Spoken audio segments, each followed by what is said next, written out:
Olá, eu sou o professor Renan Vitoriano e hoje eu vou dar algumas dicas sobre o hino 74.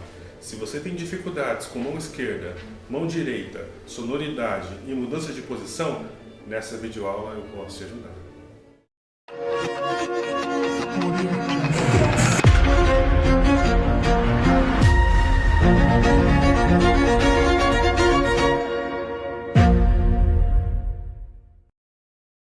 Para tocar violino, a gente precisa focar em duas possibilidades ou dois problemas: mão direita e mão esquerda. A mão esquerda é responsável por nossa afinação e também sonoridade, já vou falar sobre isso, e a mão direita é responsável pela qualidade do som, sonoridade e também afinação. Também já vou falar sobre isso. Por exemplo, se você vai tocar qualquer coisa, corda solta, e você tende a usar muito o cotovelo, isso já é um problema. O seu som já não vai sair como você gostaria. Ou então, se você escolhe o ponto de contato errado, ou seja, se você toca muito perto do espelho, teu som também não vai sair como você gostaria. E para tocar o hino 74, a gente precisa de um som brilhante. Você concorda comigo? O som precisa ser um pouco mais brilhante do que um som um pouco mais apagado. Então, consequentemente, você tem que tocar tudo um pouco mais perto do cavalete do que em cima ou perto do espelho. Vou mostrar para você.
Bom, como vocês puderam perceber, o som mais perto do cavalete o tempo todo, o som um pouco mais brilhante, porque é um hino de vamos produzir frutos de louvor, é um hino de louvor, é um hino de adoração que tende a fazer com que a música fique um pouco mais brilhante, né?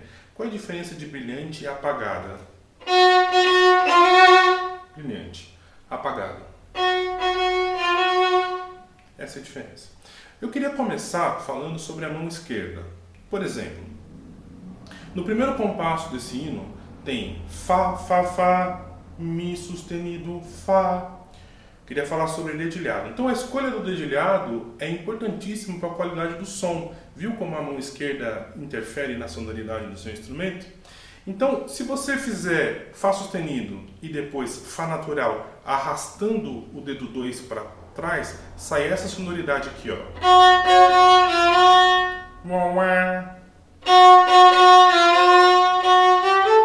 Além do que, como aconteceu comigo agora, quando você for voltar para o Fá sustenido, pode ser que você não tenha agilidade suficiente e fique um Fá sustenido baixo. Bom, o primeiro dedo, eu costumo ensinar para os meus alunos que o primeiro dedo é o dedo base da afinação. Ele precisa estar no lugar. Então, se você vai tocar o Ré maior, que é a tonalidade do hino, você tem que lembrar que a forma de mão na corda Lá e Ré é 1 e 2 aberto, 2 e 3 fechado. Isso acontece nas duas cordas, Ré e Lá, certo? Base.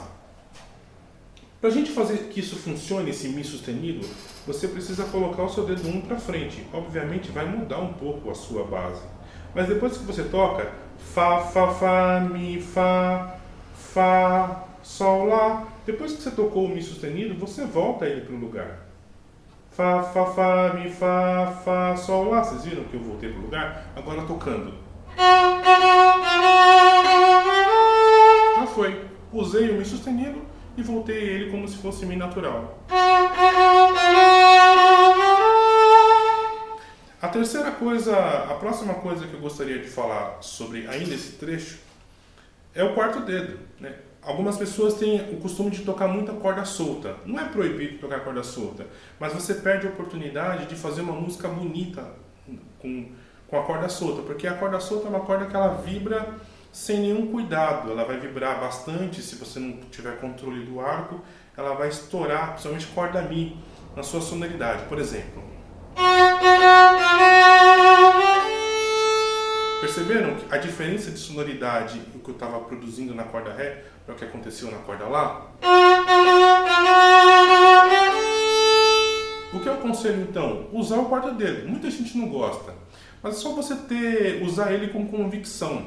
Se você pensar é aqui, dificilmente vai dar errado. E é claro, a forma da mão, como eu tinha comentado, 1 e 2 aberto, 2 e 3 fechado e o quarto vai ser aberto, certo? Com essa convicção e você fazendo com que ele caia em pé e não deitado, a probabilidade de afinação é melhor e qualidade do som. Eu vou tocar uma vez com o quarto dedo deitado e uma vez com o quarto dedo em pé para você ver a diferença. Ó. E você viu que ficou esmagado e eu não consigo fazer vibrato com ele deitado. Agora eu vou fazer com ele em pé para você ver a diferença de sonoridade e inclusive o vibrato que eu posso usar.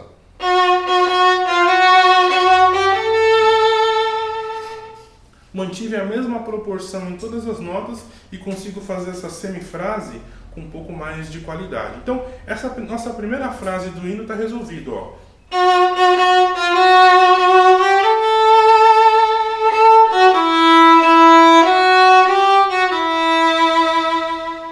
Essa é uma parte. Na minha opinião, as frases precisam ser longas. Essa é uma parte da frase, ainda não é a primeira frase musicalmente falando. Textualmente pode ser que sim, musicalmente eu acho que ela vai se concluir na próxima linha. Na próxima linha, já na segunda linha, acontece de novo o Mi sustenido.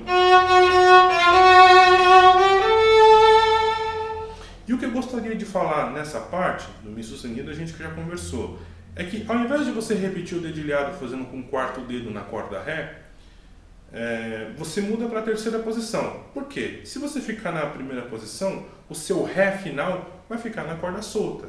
E mesmo que você faça quarto dedo na corda Sol, também não vai ficar bom o suficiente. Vou te mostrar os dois, os compassos finais da segunda linha. Ó. Eu acho esse som pálido, muito diferente daquilo que eu já construí no começo do hino. Ou então com o quarto dedo, ó. Mudei demais a tessitura. O que seria legal? Que eu já tivesse na corda Sol. O ideal é fazer na corda Sol em algum momento. Então eu aconselho que no começo, no primeiro compasso da segunda linha, você suba para a terceira posição. A mudança de posição, ela não é responsável apenas para tocar no agudo, na corda Mi, mas para que a gente tenha bom gosto no dedilhado também. E mais uma vez, o bom dedilhado de mão esquerda influencia na qualidade do teu som. Então eu vou fazer o que eu sugeri para você. Ó. Subir para a terceira.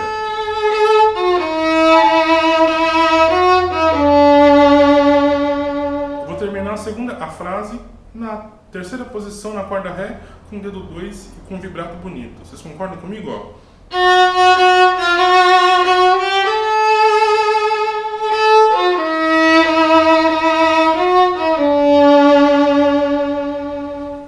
Mudança de posição. Vou falar brevemente sobre mudança de posição. Ela não precisa ser rápida. Você precisa estudar com metrônomo. Então põe lá 60 e faz. E vai aumentando essa velocidade até ficar. Você vai colocar o primeiro dedo no lugar do terceiro. Posso tocar essas duas primeiras linhas para você ouvir? Vamos lá.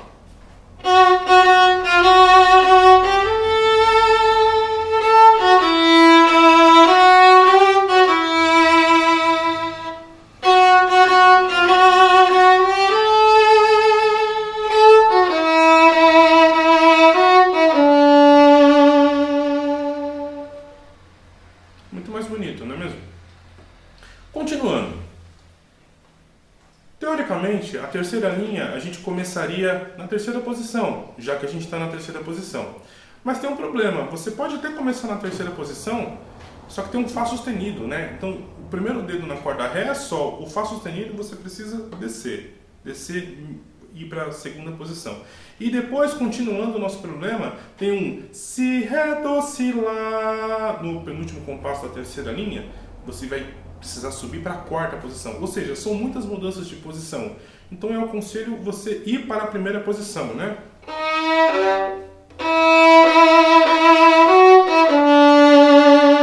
Primeira.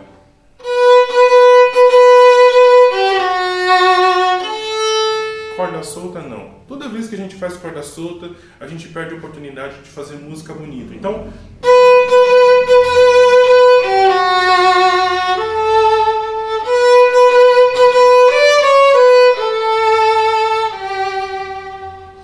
Tanto no segundo compasso, a gente faz Fá, Lá com o quarto dedo.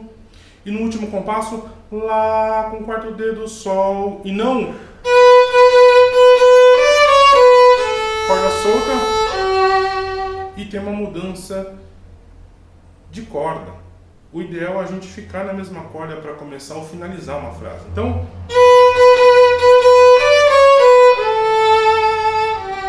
Continuando.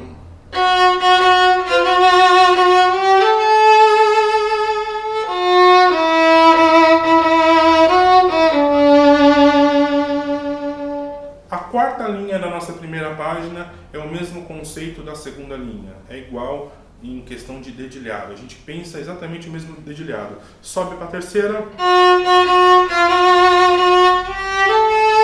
E fica na terceira.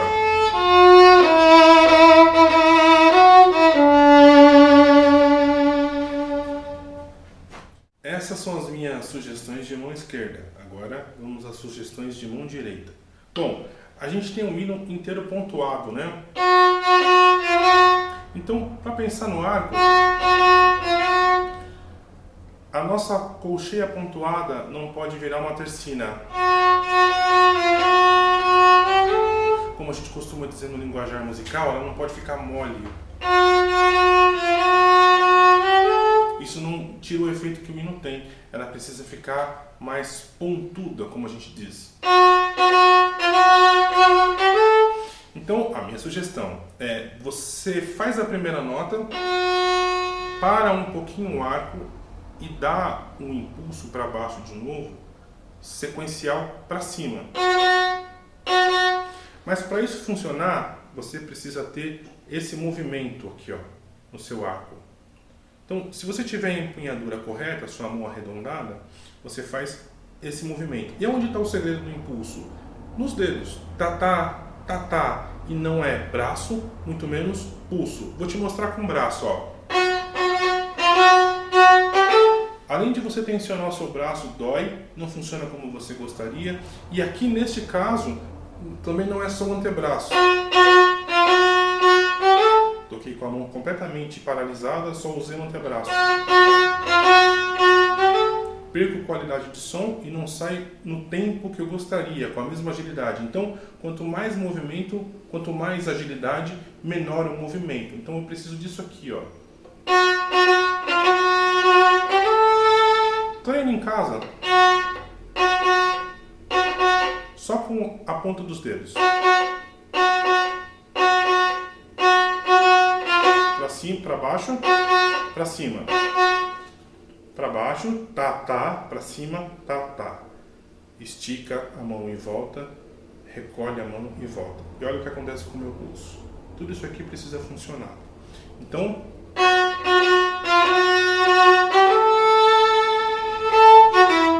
a segunda coisa, tem no hino inteiro nessas notas pontuadas, né? A segunda coisa é falar lá da terceira linha, lá embaixo do Lá, Sol, pra gente não cortar a ligadura. Se você quiser fazer corda solta, que eu não recomendo, quarto dedo. Nesse lugar a gente precisa diminuir a velocidade do arco, e não pode gastar, senão fica... Acabou o arco.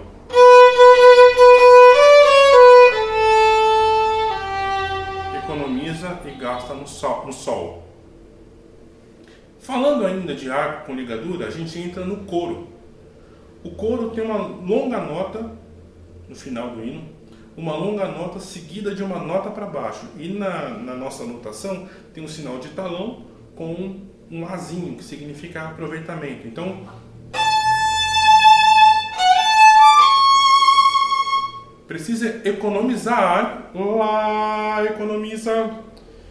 Quando chegar no Fá e você fizer essa contagem do tempo, é o mesmo nível de articulação que você precisa fazer nas notas pontuadas lá do começo do hino. Lá para baixo. Fá, lá, ré, dó. Faz esse exercício para baixo e para cima. Lá, Fá, lá, ré, dó. Com o mesmo nível de agilidade, né?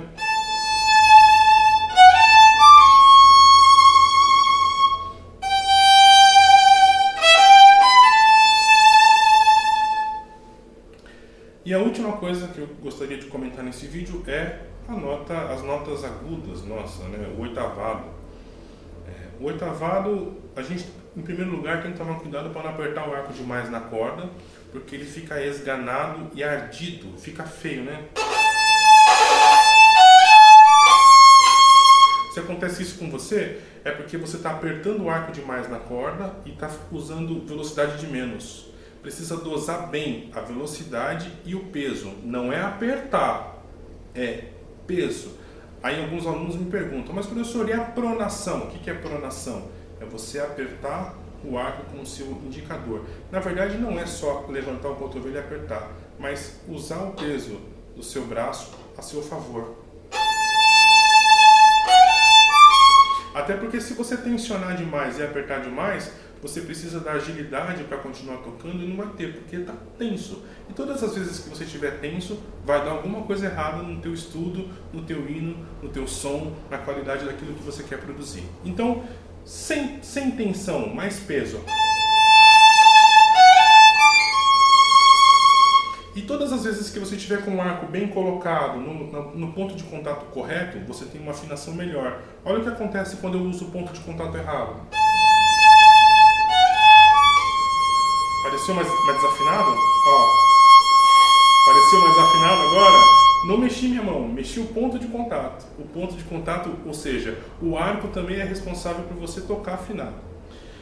A mudança de posição, como eu falei no começo do vídeo, ela precisa de treino. Você precisa treinar isso. A música, ela nasce daqui de dentro, então você precisa cantar. Você não precisa cantar bem, eu adoraria cantar bem, também não sei cantar bem. Mas se você cantar dentro da sua cabeça minimamente afinado, fala, fala, você consegue ajustar a mudança de posição. Então, lá,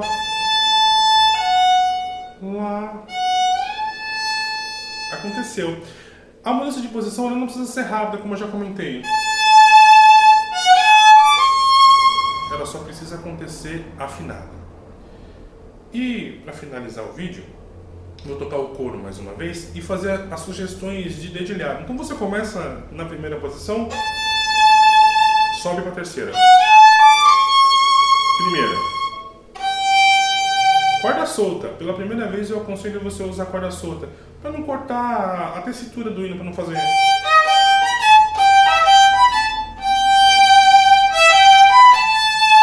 Terceira direto.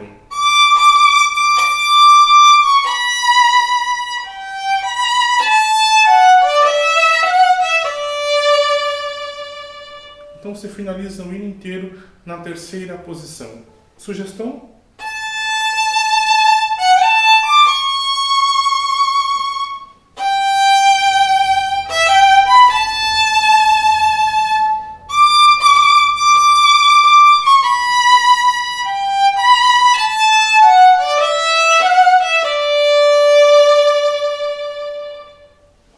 Bom, essas são as minhas sugestões para o hino 74. Espero ter te ajudado, espero contribuir para os teus estudos. Bons estudos!